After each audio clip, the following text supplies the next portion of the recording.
Assalamualaikum warahmatullahi wabarakatuh.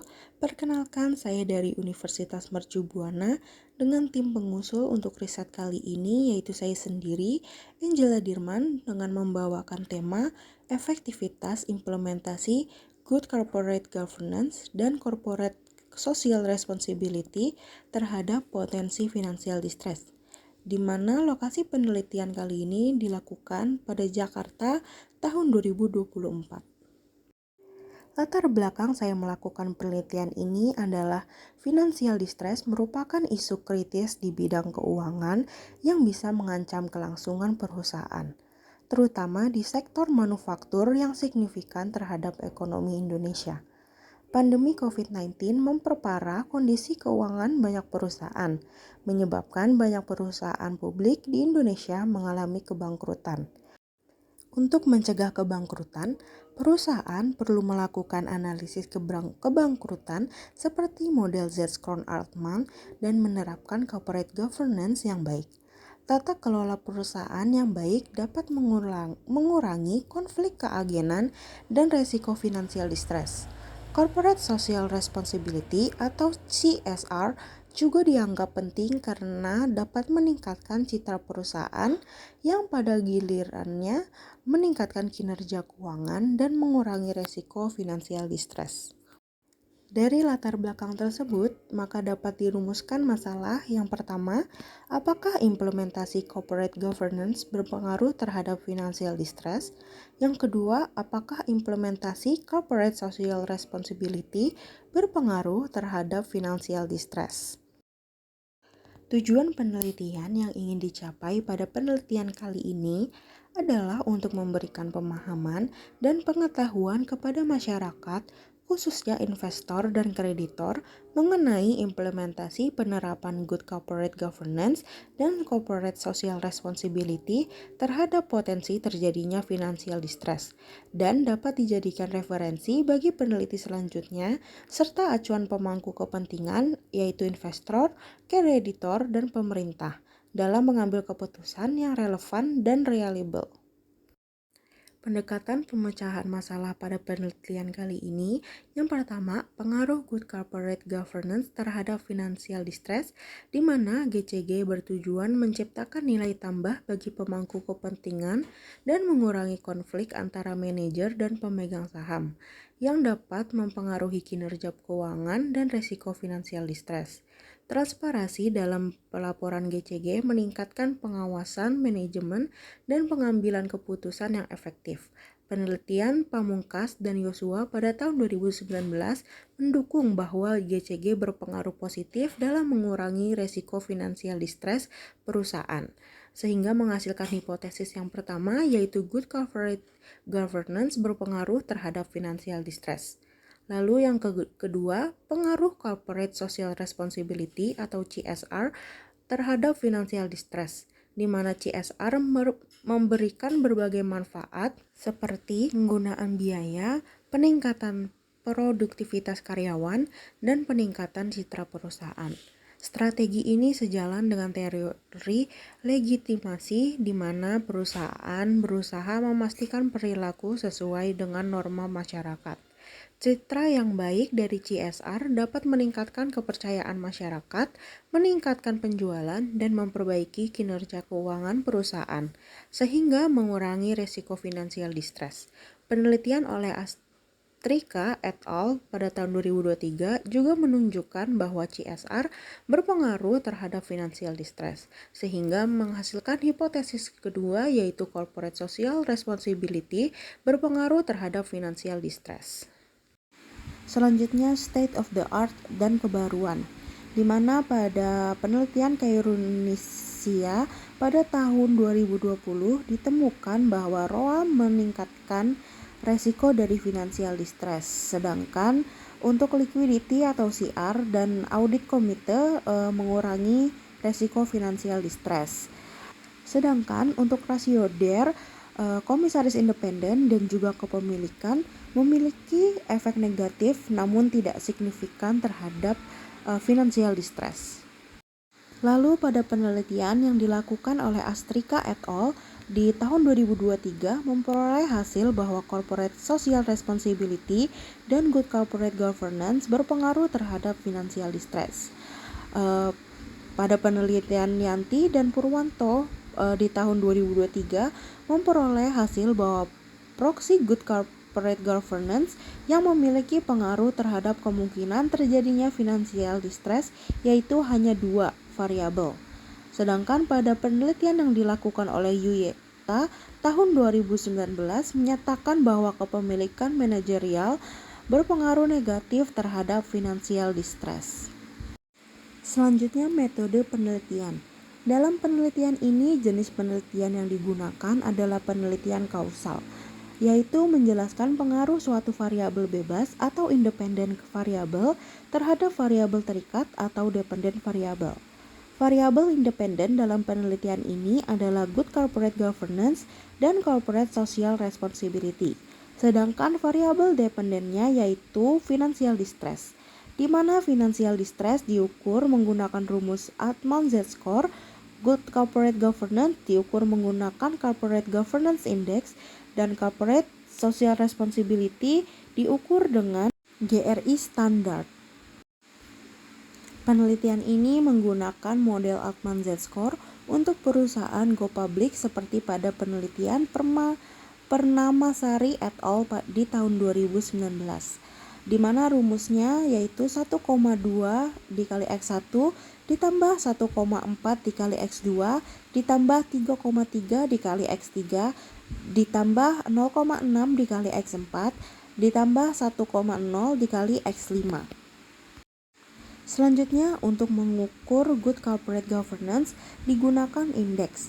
Salah satu cara untuk menentukan kualitas tata kelola perusahaan dengan menggunakan indeks corporate governance.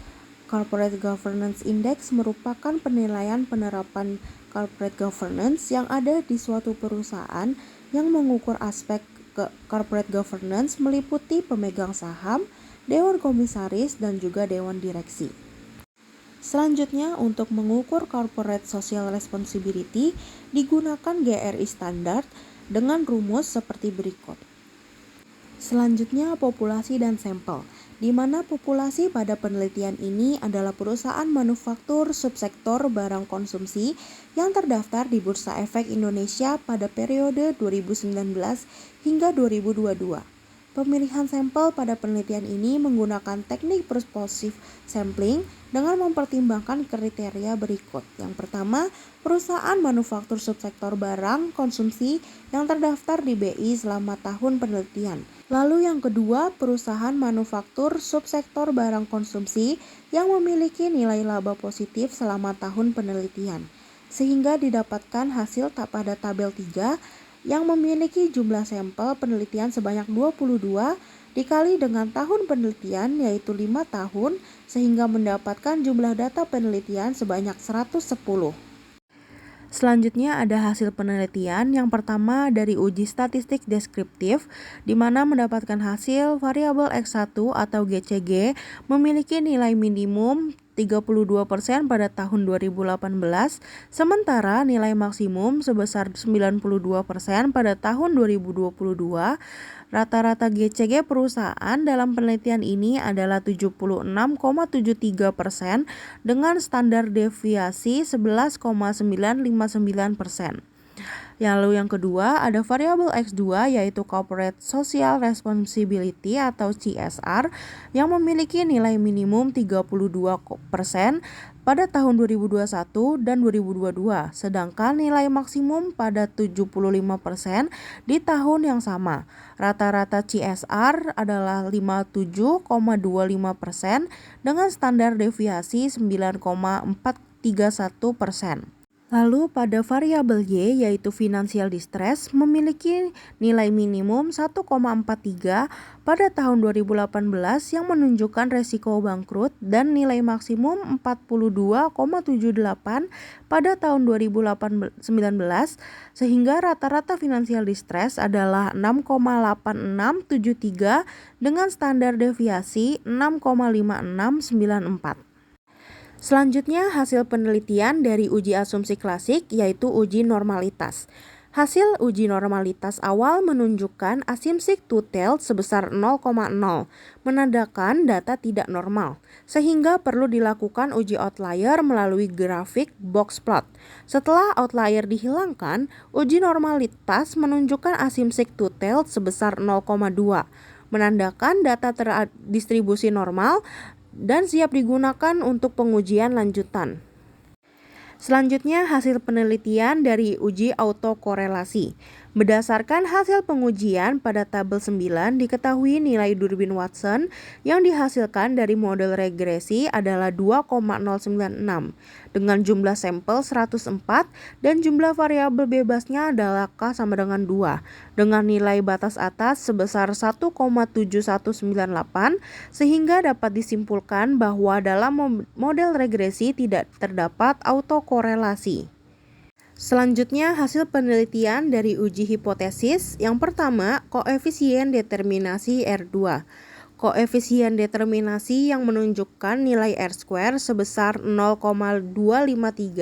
Hal ini berarti bahwa 25,3% variabel financial distress dapat dijelaskan secara signifikan oleh variabel good corporate governance dan juga corporate social responsibility. Sedangkan 74,7% jumlah financial distress dapat dijelaskan oleh variabel di luar model. Lalu uji hipotesis yang kedua yaitu signifikan simultan atau uji F. Dari hasil uji F pada tabel 11 dapat diketahui nilai signifikan sebesar 0,036 di mana 0,035 lebih kecil dari 0,05.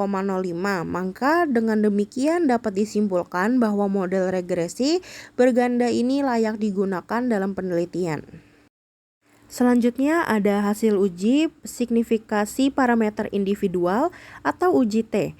Berdasarkan tabel 12 dapat disimpulkan bahwa X1 yaitu good corporate governance memiliki nilai signifikasi 0,010 yang berartikan good corporate governance berpengaruh negatif terhadap financial distress, yang berarti semakin tinggi penerapan good corporate yang dilakukan maka semakin rendah resiko kebangkrutan, sehingga hipotesis dalam penelitian ini dapat diterima. Lalu yang kedua ada X2 yaitu corporate social responsibility memiliki nilai signifikasi 0,486 yang berartikan CSR tidak berpengaruh terhadap financial distress, sehingga hipotesis kedua dalam penelitian ini ditolak. Selanjutnya, hasil penelitian dari uji regresi linear berganda. Hasil uji tes statistik menghasilkan model regresi Y sama dengan 9,609 dikurang 7,270 GCG ditambah 2,655 CSR ditambah E, di mana konstanta sebesar 9,609 menunjukkan bahwa jika good corporate governance dan corporate social responsibility konstanta pada 0, maka nilai financial distress perusahaan adalah 9,609. Lalu yang kedua, koefisien regresi GCG sebesar minus 7,270 menunjukkan hubungan negatif dengan financial distress. Artinya semakin tinggi GCG, semakin rendah resiko kebangkrutan. Lalu yang terakhir, koefisien regresi CSR sebesar 2,655 menunjukkan hubungan positif dengan nilai Z-score. Artinya, CSR berkaitan dengan peningkatan nilai Z-score perusahaan. Selanjutnya ada pembahasan dari hasil penelitian ini, di mana GCG berpengaruh negatif terhadap financial distress. Berarti semakin tinggi pengungkapan GCG, maka semakin rendah kebangkrutan. Implementasi GCG yang baik membantu meminimalkan konflik kepentingan dan meningkatkan kinerja perusahaan. Hal ini sejalan dengan penelitian yang dilakukan oleh Yuliani dan Rahmatiasari di tahun 2021. Lalu yang kedua ada corporate social responsibility tidak berpengaruh terhadap financial distress. Artinya pengungkapan CSR tidak mempengaruhi resiko kebangkrutan. Hal ini mungkin karena CSR lebih terkait dengan etika dan kewajiban legal daripada dampak langsung pada financial distress. Hal ini sesuai dengan penelitian yang dilakukan oleh Savitri dan Nur Cahyono di tahun 2024. Sehingga dapat disimpulkan, yang pertama, good corporate governance berpengaruh negatif terhadap financial distress. Yang kedua, corporate social responsibility tidak berpengaruh terhadap financial distress. Lalu ada saran di mana disarankan untuk menambahkan kemungkinan variabel independen lain seperti faktor-faktor yang mempengaruhi financial distress. Lalu yang kedua, disarankan untuk memiliki periode penelitian yang lebih panjang menggunakan sampel yang berbeda sehingga dapat dibandingkan satu perusahaan ke perusahaan lain. Lalu yang terakhir, untuk mencegah terjadinya resiko kebangkrutan, perusahaan diharapkan lebih memperhatikan faktor-faktor penentu terjadinya financial distress. Selanjutnya ada keterkaitan penelitian dengan mata kuliah di Universitas Mercu Buana, di mana tema dan materi penelitian ini memiliki relevansi dengan mata kuliah tata kelola perusahaan yang diajarkan di Fakultas Ekonomi dan Bisnis Program Studi Akuntansi.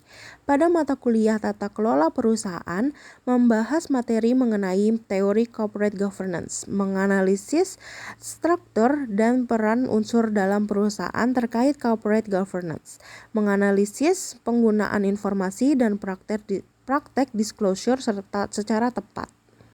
Baik, sekian penjelasan dari saya. Terima kasih atas perhatiannya. Kurang lebihnya mohon maaf. Wabillahi taufiq wal hidayah. Assalamualaikum warahmatullahi wabarakatuh.